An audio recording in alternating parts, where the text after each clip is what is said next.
In the 16th century, the Spanish Empire discovered literal mountains of silver and gold in the Americas. With this much treasure flowing into their ports, Spain appeared to be on the path toward becoming an invincible utopia. This chart tracks that influx of New World wealth alongside the empire's stability. Despite the silver spike, King Philip II managed to bankrupt the crown 4 times in just 40 years. This created a cycle where new plunder was immediately used to fund wars across 5 continents. But as those conflicts grew, they required even more capital to sustain, forcing Spain to borrow heavily. This relentless spending triggered inflation and a debt spiral that hollowed out the very empire the silver was meant to save. The Spanish collapse suggests that beyond the visible motives of a leader, the mechanics of a conflict are governed by 2 specific forces: individual incentives and state institutions. These forces determine who can sustain a fight. To find the eventual winner, measuring the size of an army or the caliber of their weapons is often less revealing than identifying who controls the ledger. The first of these forces, incentives, dictates why people actually fight. In the 18th century, pirate ships became a highly effective case study in aligning economic motivation with battlefield success. While official naval fleets paid officers 15 times the wages of a common sailor, pirates operated on a flat, democratic scale. A captain rarely earned more than double a deckhand share, and they maintained standardized injury pensions, guaranteeing £800 to any pirate who lost a limb in battle. Even the Jolly Roger skull flag functioned as a calculated business tactic. It was a PR move designed to encourage merchant ships to surrender without a fight.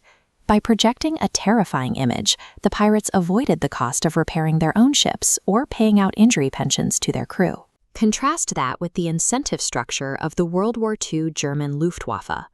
The German command rewarded pilots primarily for individual kill counts, awarding medals to those with the highest scores. This created a system where the top 20% of pilots flew constant, back-to-back missions to rack up more glory, eventually dying of pure exhaustion.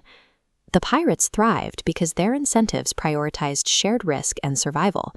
The Luftwaffe gutted its own talent pool because its rewards encouraged individual performance at the expense of the institution's long-term sustainability. The second force, institutions, refers to the overarching systems that fund a fight. In the mid-1700s, France had a population of 25 million people, while Britain had only 9 million. Britain overcame this demographic gap through superior financial institutions. They had established a transparent taxation process and the newly minted Bank of England. This chart shows how institutional trust translated to the battlefield. Because the public trusted the Parliament's accounting, Britain borrowed massive amounts at low interest rates.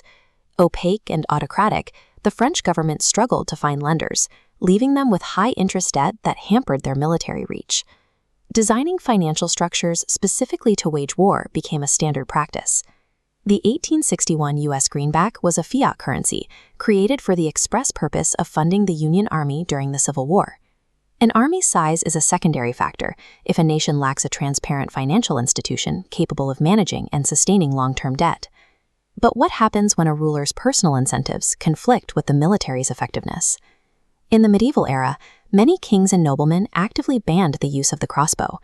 They forced their armies to use the manual longbow, despite the crossbow being a technologically superior, mechanized weapon. The longbow required years of training and great physical strength to master. The crossbow was so simple to use that an untrained peasant could point and kill a heavily armored king from a distance.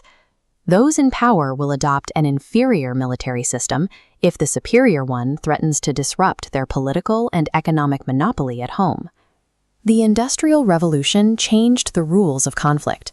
Battles moved beyond the infantry line, and the primary target became the economic institutions of the opposing state. This era of total war focused on a strategy to bankrupt the enemy's society. Military campaigns were designed to level factories, burn farms, and destroy power plants, ensuring the opposition physically could not produce the resources needed to remain in the fight. In Vietnam, the U.S. dropped over 6 million tons of bombs. While ground combat continued, the strategy also involved a massive aerial campaign to systematically dismantle power plants, bridges, and oil storage. While the modern media focuses on frontline explosions and political speeches, the outcome of any conflict is still tied to the strength of these underlying spreadsheets.